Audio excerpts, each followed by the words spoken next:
오늘로 풀어가는 산상순 원어강의 24번째 강의를 시작합니다. 오늘은 마태복음 6장 1절에서 4절까지의 말씀을 함께 우리가 읽겠습니다. 사람에게 보이려고 그들 앞에서 너희 일을 행치 않도록 주의하라. 그렇지 아니하면 하늘에 계신 너희 아버지께 상을 얻지 못하니라고 말씀하고 있습니다. 산상수는 팔복을 정점으로 해서 본질적인 하나님의 나라와 그에 이르게 되는 복음이 잘 나타나 있습니다. 5장은 어떻게 인간이 구원에 이르게 되며 무엇이 우리에게 임하는 하나님의 참된 모습이며 복인가를 잘 드러내고 있습니다. 동시에 그 복이 임하는 과정과 비밀들이 팔복의 핵심인 것입니다. 더불어 하나님의 나라의 성취자들의 삶인 빛과 소금의 문제와 함께 율법의 본질 문제가 다루어지고 있음을 우리는 5장을 통해서 지금까지 살펴왔습니다. 결국 모든 것들은 하나님의 온전하신것 같이 너희도 온전하라 혹은 온전하게 되리라 라는 말씀으로 귀결되고 있는 것입니다. 이는 팔복의 임하심으로 나타나게 된 삶 속에서 표면적 율법과 완성적 율법, 동시에 완성적 율법의 성취된 삶이 어떠한 모습으로 나타나게 되어 있는지를 말씀해 주는 것이라고 하겠습니다. 그것은 시종 이는 이, 눈은 눈이라는 상식적이고 종교적인 일반 법칙을 초월해 있는 삶의 모습입니다.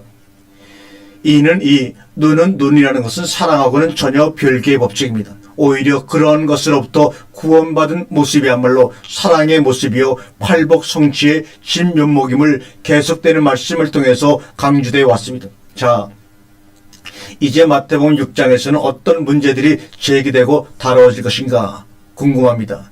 그렇습니다. 하나님의 나라의 성취와 동시에 그것이 율법의 문제에서는 어떻게 적용되고 실현되게 되어 있는지를 율법의 가장 보편적인 조항인 살인, 간음, 맹세와 같은 조항으로 5장에서 언급되어 왔다면 그러한 문제들을 씨름하는 인간들에게 당연한 모습으로 나타나게 되는 종교적인 양태 행위들에 대하여 6장에서 언급하고 있습니다. 인간의 지약은 그것은 해결 방안의 일환으로 종교적인 행위의 양태로 발전되어 나타나게 되어 있습니다. 의식과 행위의 방법이야말로 인간이 자신의 문제를 해결하고자 하는 최후의 방법입니다. 그러한 것을 가장 잘 나타내준 행위의 개념이 구제라든지 기도 혹은 금식인 것입니다. 이러한 외적 현상들은 내적인 인간의 지약을 해결하고자 발버둥치는 인간 본연의 자연스러운 모습입니다. 내가 그렇게 볼 때 6장에서 바로 이 같은 문제들이 다루어지는 것은 지극히 자연스럽다고 볼 수가 있습니다. 그렇기 때문에 따지고 보면 5장에서 언급되고 있는 율법의 문제들이 해결되지 않으면 동시에 6장의 문제들도 전혀 해결되지 않는다는 것입니다. 완성적 율법의 성취가 없는 이들에게서 표면적 율법을 수행하고 이루어 보려고 보려고 하는 시도들이 나타나게 되는 것입니다. 그러한 종교적인 행위들로 얼굴을 화장하고 분칠하지 않으면 위로받을 길이 없고 불안하여 견딜 수 없기 때문에 열심히 그렇게 해야 되고 하게 되어 있는 것입니다. 그것은 곧 율법적 행복이기도 하기 때문이며 자신의 소속에 충실하는 것이기도 한 것입니다. 아무리 5장의 내용들에 대한 성취 운운하고 팔복이 어떻고 오늘에도 6장의 말씀들이 자신의 삶 속에서 나타나지 않는다면 앞의 말들은 결국 헛소리게 6장의 말씀들이 전개되어 나온다고 보면 될 것입니다. 그러므로 6장은 바로 이러한 문제들이 다루어지고 있는 것입니다. 너희의 삶 속에서 전개되고 있는 모습들이 너희 자신의 의냐 아니면 하나님의 의로 성취로 나타나는 삶이냐 하는 물음들인 것입니다. 사람들에게 보이려고 그들 앞에서 너희 의를 행치 않도록 주의하라. 그렇지 아니하면 하늘에 계신 너희 아버지께 상을 얻지 못하리라. 어떤 이들은 이렇게 말합니다. 그러므로 사람에게 보이려고 하지 말고 하나님께만 보이려고 신앙생활을 해야 한다고 강조합니다. 그러나 본문 어디에도 그런 표현 없습니다. 사람에게 보이려고 그들 앞에서 너희 의를 행치 않도록 주의하라는 말씀이 그러므로 하나님께 보이도록 하라는 말씀으로 둔갑된다면 이는 말씀을 왜곡하는 것은 물론이요 한술 덧뜨는 결과일 뿐인 것입니다. 그것이 진실한 신앙의 모습이라고 생각하는 것이 현대 종교인들의 모습이기도 하며 그렇지 못한 것에 대해 자책하는 말씀으로 이 구절이 이해된다면 너무나 오해한 것입니다. 하나님이 사람에게 보이려고 하지 않고 오로지 당신에게만 보이려고 했다고 해서 기뻐하시고 칭찬하실 분으로 아신다면 이는 아주 큰 착각입니다. 그것은 다만 좀 더 세련되고 고등적인 기만 술책이라는 것을 알아야 합니다. 하나님은 결코 뇌물을 기뻐하시지 않으실 분들로 제발 더 이상은 무엇인가 보이려고 하는 짓거리든 그만하라고 애원을 하시는 것입니다. 오죽하면 다음과 같은 말씀을 주님이 하셨겠습니까? 이사야서 11장 12절 이하입니다. 너희가 내 앞에 보이러 오니 그것을 누가 너희에게 요구하였느냐? 내 마당만 밟을 뿐이라. 헛된 재물을 다시 가져오지 말라. 분향은 나의 가증이 여기는 바요. 월삭과 안식일과 대로 모이는 것도 그러하니 성회와 아울러 악을 행하는 것을 내가 견디지 못하겠노라.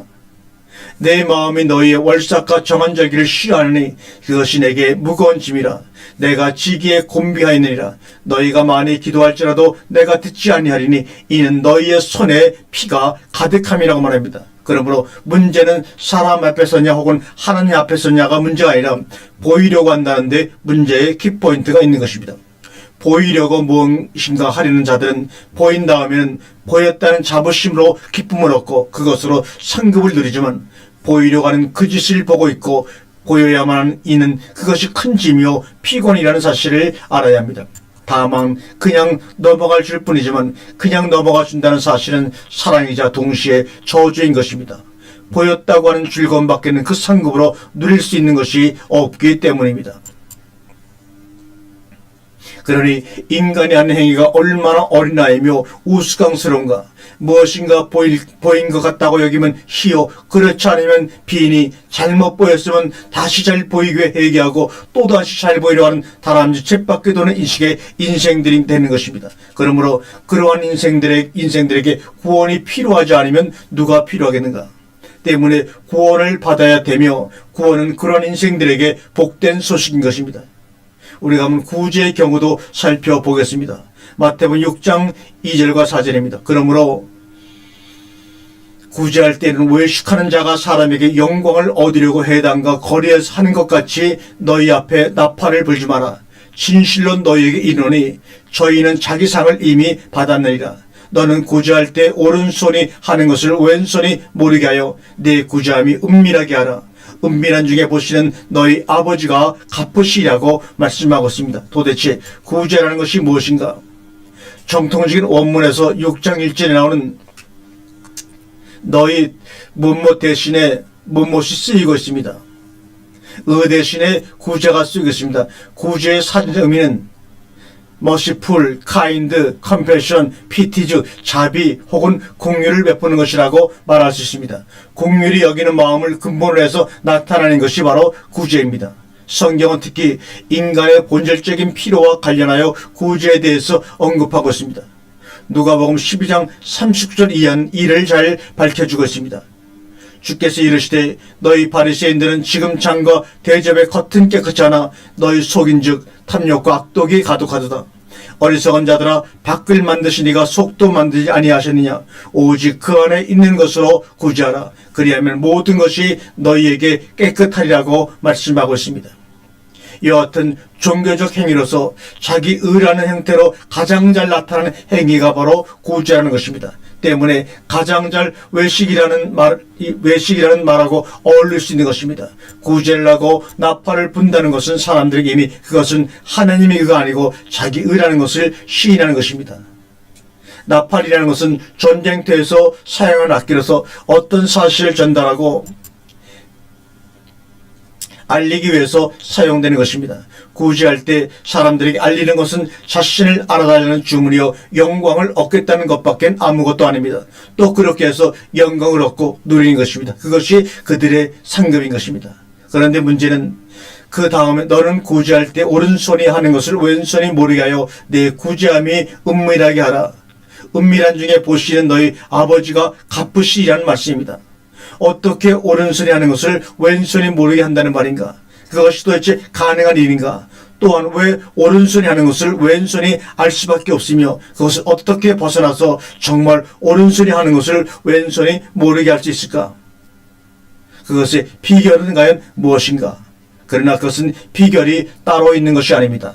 다시 말하면 오른손이 하는 것을 왼손이 모르게 하려고 한다면 이미 그때는 왼손이 알고 있는 때인지라 속수무책이 되는 것입니다. 그러면 어떻게 하여야 도대체 왼손이 모르게 구절할 수 있는 것인가? 원문은 이렇게 기록하고 있습니다. 그러나 너희 구제가 은밀함 중에 있도록 오토스 가정밖에 목적이나 계획을 나타내는 접속사입니다. 오토스, 너는 구제할 때 너의 오른손이 하는 것을 너희 왼손이 모르게 하라. 그리하면 카이, 은밀한 중에 보시는 너희 아버지가 내게 갚으시라. 스데반 사모니는 자신을 드러내 주심으로 갚으시라. 다시 말하면 너희 오른손이 하는 것을 너희 왼손이 모르게 하라. 그리하면 은밀한 중에 보시는 하나님이 자신을 너에게 드러내심으로 갚으시리라. 하나님 자신이 우리에게 드러나는 것으로 이미 우리에게 모든 것을 갚아 주셨다고 말합니다. 너의 구제가 은밀한 중에 있도록 너는 구제할 때 왼손이 몰라야 구제가 은밀한 중에 있다는 말이기도 한 것입니다. 그러할 때에만 갚으심으로 그 자신을 드러내 주신다는 말이기도 합니다. 그분은 감춰져 있던 보화가 이제 은밀한 중에 하는 그 구제를 보고 우리 앞에 드러내시겠다는 것입니다. 보화를 우리 앞에 드러내 놓으시겠다는 것입니다. 그 전까지는 질그릇 속에 그 보화가 감춰져 있었지만 말입니다. 마가복음 4장 22절에 드러내려 하지 않고는 숨긴 것이 없고 나타내려 하지 않고는 감추인 것이 없느니라고 말씀하십니다. 이러한 갚으심이 오른손이 하는 것을 왼손이 모르게 할 때 주어지는 은총이요 축복입니다. 도대체 어떠하길래 그러한가? 오른손이 하는 것을 왼손이 알고 있다는 것은 이미 그 자신이 하고 있는 행위에 대해서 의식하고 있음을 말합니다. 의식하고 있다 하면 벌써 의식하게 되는 상대가 있다는 말입니다. 반대 극부심리가 작용하기 때문에 의식이 버젓하게 남아 있는 것입니다. 다시 말하면 율법 아래 있는 동안은 그것을 벗어날 수 없는 운명에 놓여 있는 것이 특징입니다. 여기서 의식이라 하면 율법적 의식을 말하는 것입니다. 무엇을 해야 된다고 하는 율법적 기준에 작용하고 있는 한은 분명하고도 석연하게 오른손이 하는 것을 왼손이 알고 있습니다. 또한 오른손이 하는 것을 왼손이 알지 못한다면 할 수도 없습니다. 왼손이 알아야만 살맛이 나서 할 수가 있는 것이 바로 구제입니다. 율법의 특징은 무엇을 했다 또는 하지 못했다는 것이 그것의 특징이기 때문에 했다는 것도 하지 못했다는 것도 생생하게 기억되게 하는 것이 바로 율법입니다. 했을 때는 신나는 기억으로, 하지 못했을 때는 우울하고 죄송스러운 기억으로 남아있는 것입니다. 그러므로 이 말씀은 오른손이 하는 것을 왼손이 모르게 하려고 노력할 문제가 아니라는 말을 하고 있는 것입니다. 그러한 율법으로부터 탈피하고 구원받지 못하면 불가능한 일입니다. 여기서 오해해서는 안 되는 것이 있으니 구제할 때 무의식 중에 해야 된다는 말은 더더욱 아닙니다. 다만 자신의 삶이 구제의 삶으로 사라진 것뿐이에요. 그것이 보이기함도 아니요 다만 그렇게 한 것뿐이요 사라진 것뿐이라는 말입니다. 그러한 구제의 삶을 살 때 무의식 중에 해야 한다는 말은 결코 아닙니다. 무슨 목련병 환자도 아닌데 말입니다. 무의식 중에 하게 오히려 더 자기의식이 명확한 삶을 살게 됩니다. 행위에 대한 어떤 기억이 살아서 자신을 지배하지 않는다는 것이 특징일 뿐입니다. 다만 그의 삶이 율법적 의식 속에서 이루어지는 것이 아니라는 말입니다. 그래서 무엇을 했다라든 자궁이라든지 하지 못했다는 자책의 의식이 전혀 없는 것입니다. 그러한 의식의 기억으로 전혀 남지 않는다는 것입니다. 마태복음 15장 31절 이하의 기사는 두 가지 경우에 대해서 우리에게 말씀해 주고 있습니다.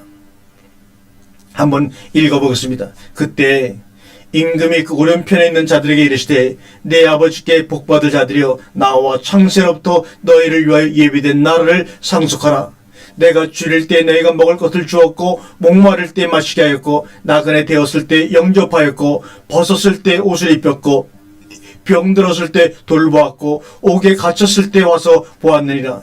이에 의인들이 대답하되 주여 우리가 어느 때 주의 줄이신 것을 보고 공개하였으며 목마르신 것을 보고 마시게 했나이까? 어느 때 나그네신 것을 보고 영접하였으며 벗으신 것을 보고 옷 입혔나이까? 하니 임금이 대답하였으되 내가 진실로 너희에게 이르노니 너희가 여기 내 형제 중에 지극히 작은 자나에게 한 것이고 내게 한 것이라 하시고. 이와는 아주 대조되는 기사를 한번 보겠습니다. 또 왼편에 있는 자들에게 이르시되 저주를 받은 자들아 나를 떠나 마귀와 그 사자를 위하여 예비된 영영한 불에 들어가라. 내가 줄일 때 너희가 먹을 것을 주지 아니하였고 저희도 대답하여 가로되 주여 우리가 어느 때 주의 줄이신 것이나 목마르신 것이나 나그네 되신 것이나 벗으신 것이나 병드신 것이나 옥에가 치신 것을 보고 공양치 아니하되이까? 저희는 영벌에 의인들은 영생에 들어가리라 하시니라. 이 본문에 나오는 대목 중에 가로되 주여 우리가 어느 때 주의 줄이신 것을 보고 공개하였으며 목마르신 것을 보고 마시게 하였나이까? 어느 때 나그네 되신 것을 보고 영접하며 벗으신 것을 보고 옷 입혔나이까? 하니 가로되 주여 우리가 어느 때 주의 줄이신 것이나 목마르신 것이나 나그네 되신 것이나 벗으신 것이나 병드신 것이나 옥에 갇힌 것을 보고 공양치 아니하였나이까의 두 개의 대조되는 사건은 오늘 본문 이해에도 매우 적절한 비유가 되고 있습니다. 왜 이러한 차이가 나는 것인가? 어떻게 하길래 도무지 오른손이 하는 것을 왼손이 모르는, 즉 무엇인가 했다는 의식이 자리하고 있는가? 그와 반대로 언제 우리가 하지 않습니까? 하는 분은 도대체 왜 그러할 수밖에 없겠는가? 그것은 앞에서도 말하였거니와 도대체 아직도 율법 아래 있느냐 아니면 율법으로부터 벗어난 그 어떤 곳에 있느냐 하는 문제입니다. 율법은 기억입니다. 율법은 오른손이 하는 것을 왼손이 알고 있습니다. 아무리 모르게 하려고 해도 그러면 그럴수록 더 생생하게 왼손이 잘 알고 있는 것입니다. 철저하면 철저할수록 더 철저한 의식밖에 아무것도 아닌 것입니다. 그것을 일컬어 성경은 자기 의라고 말하고 있는 것입니다. 그러므로 오른손이 하는 것을 왼손이 모르게 하는 삶을 살 수 있는 이들은 자신이 살아있지 않는 자들이요 은밀한 가운데 계신 감추인 부하와 더불어 사는 자들입니다. 바로 그로 더불어 사는 이들입니다. 바로 그로 더불어 사는 삶이 하나님의 의가 주장하는 삶인 것입니다. 그것은 어떻게 살아보겠다는 삶이 아니요 사과나무가 사과나무로 살 수밖에 없듯 그렇게 사는 삶을 말하는 것입니다. 사과나무는 결코 장미꽃을 피울 수는 없는 것입니다.